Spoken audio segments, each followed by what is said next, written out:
Sejumlah peristiwa sejarah penting bagi umat Islam terjadi di bulan Ramadan. Apa sajakah peristiwa-peristiwa yang terjadi di bulan suci tersebut? Dirangkum dari berbagai sumber, inilah 9 peristiwa penting yang terjadi di bulan suci Ramadan yang perlu diketahui umat Muslim. 1. Bulan diturunkan Al-Quran. Di bulan Ramadan, Allah menurunkan kitab suci Al-Quran. Allah Ta'ala berfirman, beberapa hari yang ditentukan itu ialah bulan Ramadan, bulan yang di dalamnya diturunkan Al-Quran sebagai petunjuk bagi manusia dan penjelasan-penjelasan mengenai petunjuk itu dan pembeda. Para pakar tafsir dan hadis mencatat, Allah juga menurunkan kitab-kitab dan suhuf yaitu kitab-kitab kecil selain Zabur, Taurat, Injil dan Al-Quran kepada para rasul sebelumnya pada bulan Ramadan. Ibnu Katsir rahmatullah berkata mengenai ayat ini dalam tafsir Al-Quran Al-Asim, Allah menyanjung bulan Ramadan dibanding bulan-bulan lain dengan dipilihnya sebagai waktu diturunkannya Al-Quran Al-Asim. Karena itu, Allah mengistimewakannya. Hal ini juga memperjelas surah Al-Qadar ayat 1 yang berbunyi, sesungguhnya kami telah menurunkannya pada malam kemuliaan. Sedang malam kemuliaan yang dimaksud merupakan malam Lailatul Qadar yang jatuh pada bulan Ramadan. 2. Pembebasan kota Mekah. Fathul Makkah atau pembebasan Makkah merupakan peristiwa yang terjadi pada 630 tepatnya pada tanggal 10 Ramadan 8H, yaitu saat Rasulullah beserta 10.000 pasukan bergerak dari Madinah menuju Mekah, dan kemudian menguasai Mekah secara keseluruhan, sekaligus menghancurkan berhala yang ditempatkan di dalam dan sekitar Ka'bah. Pada 628 kaum Quraisy dan Muslim dari Madinah menandatangani perjanjian Hudaibiyah. Dalam perjanjian tersebut terdapat kesepakatan untuk melakukan gencatan senjata selama 10 tahun. Hubungan antara kaum Quraisy dan Muslim pun membaik. Hingga kemudian kesepakatan 10 tahun gencatan senjata dirusak oleh Quraisy, dengan sekutunya Bani Bakar, yang menyerang Bani Huzzah yang merupakan sekutu Muslim. Sebagai penghormatan atasnya, Nabi mendoakannya. Kemudian beliau berseru, barang siapa yang memasuki rumah Abu Sufyan, ia akan aman. Barang siapa yang menutup pintu rumahnya, ia akan aman. Dan barang siapa yang memasuki Masjidil Haram dia juga aman. Penduduk Makkah pun kemudian berbondong-bondong menyatakan masuk Islam. Pada saat kemenangan itu, Nabi tidak pernah merasa dendam atas derita yang dialami dulu di Makkah. Setiap kejahatan yang pernah beliau derita telah ia lupakan. Bahkan kemenangan itu terjadi tanpa ada pertumpahan darah. 3. Perang Badar. Peristiwa ini merupakan pertempuran besar pertama antara umat Islam melawan musuh-musuhnya. Perang ini terjadi pada 17 Ramadan 2 Hijriah. Pasukan kecil kaum Muslim yang berjumlah 313 orang bertempur menghadapi pasukan Quraisy dari Makkah yang berjumlah 1.000 orang. Setelah bertempur habis-habisan sekitar 2 jam, dalam keadaan sedang berpuasa dan kurang dalam segi perlengkapan, pasukan Muslim menghancurkan barisan pertahanan pasukan Quraisy, yang kemudian mundur dalam kekacauan. Sungguh Allah telah menolong kamu dalam peperangan Badar, padahal kamu adalah orang-orang yang lemah. Karena itu bertakwalah kepada Allah, supaya kamu mensyukurinya. 4. Peristiwa perjalanan Nabi Muhammad SAW ke Tabuk. Ketika pengaruh Nabi Muhammad SAW tersebar ke pelosok semenanjung tanah Arab, ia memberikan pukulan kepada Rom yang menjadi kekuatan besar di masa itu. Lantas Hercules, Kaisar Rom Timur, Bizantin, memutuskan untuk memblokir pengaruh umat Islam dengan utara tanah Arab. Bila berita itu sampai ke pengetahuan Nabi Muhammad SAW, beliau mengarahkan umat Islam berkumpul untuk menghadapi Rom dan mengutip zakat.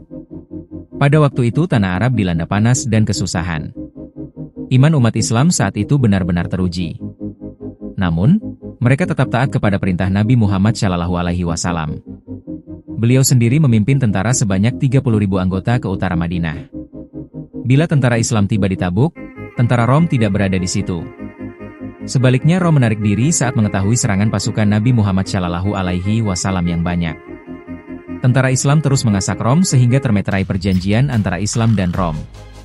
Sebagai persetujuan, Rom tunduk dan bernaung di bawah pemerintahan Nabi Muhammad dan dikenakan pajak sebesar 3.000 dinar setiap tahun. 5. Islam sampai ke Yaman.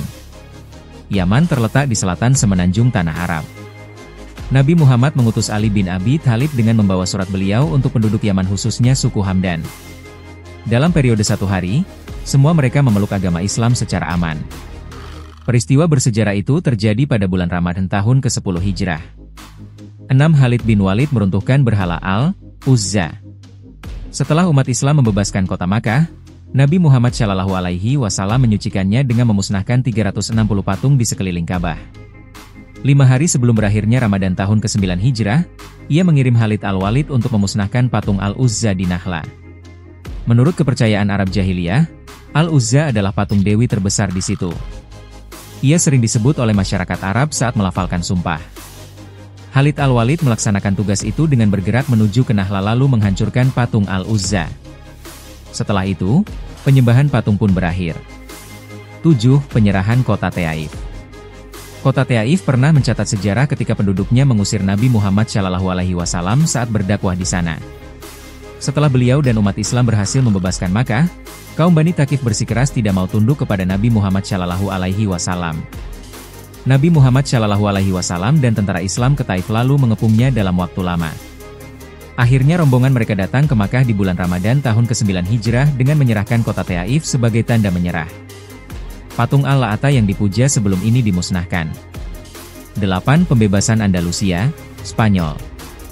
Andalus adalah nama Arab yang diberikan kepada wilayah-wilayah bagian semenanjung Siberia yang diperintah oleh orang Islam selama beberapa waktu mulai tahun 711 sampai 1492 Masehi. Pada 28 Ramadan tahun ke-92 Hijrah, Panglima Islam bernama Tariq bin Ziyad dikirim pemerintahan Bani Umayyah untuk menawan Andalus. Tariq memimpin armada Islam menyeberangi laut yang memisahkan Afrika dan Eropa. Setelah pasukan Islam mendarat, Tariq membakar kapal-kapal tentara Islam agar mereka tidak berpikir untuk mundur. Akhirnya Andalus ditawan dan menyelamatkan rakyatnya yang dizalimi. Islam bertapak di Andalus selama 8 abad dan mewariskan peradaban yang tinggi nilainya kepada dunia barat. 9. Tentara Islam mengalahkan tentara Mongol. Pada tahun 126 sampai 1405 Masehi, kaum Mongol melebarkan penaklukannya hampir semua benua Asia. Menurut catatan, kekaisaran penaklukan mereka meliputi seluas 33 juta kilometer persegi. Jenderal tentara Mongol dikenal sebagai Genghis Khan. Dalam misi penaklukan itu, mereka membunuh lebih sejuta rakyat negara yang dikalahkan. Penaklukan mereka menjangkau sampai ke Moskow dan Kiev. Pada 15 Ramadan 658 Hijrah bersamaan 1260 Masehi, tentara Islam bangkit membuat serangan balas. Tentara Islam dan para ulama pimpinan Sultan Qutus dari dinasti Mamluk, Mesir datang ke Palestina setelah Mongol menguasainya. Kedua pihak bertemu di Ain Jalut. Dalam pertempuran itu, tentara Islam meraih kemenangan dan berhasil menawan Kit Bukanoyen, seorang letnan Kristen yang memberi nasihat kepada Hulaguhan untuk menyerang Baghdad. Kit Buka akhirnya dieksekusi. Kemenangan itu adalah suatu yang luar biasa saat Mongol yang terkenal dengan kekerasan akhirnya kalah pada tentara Islam.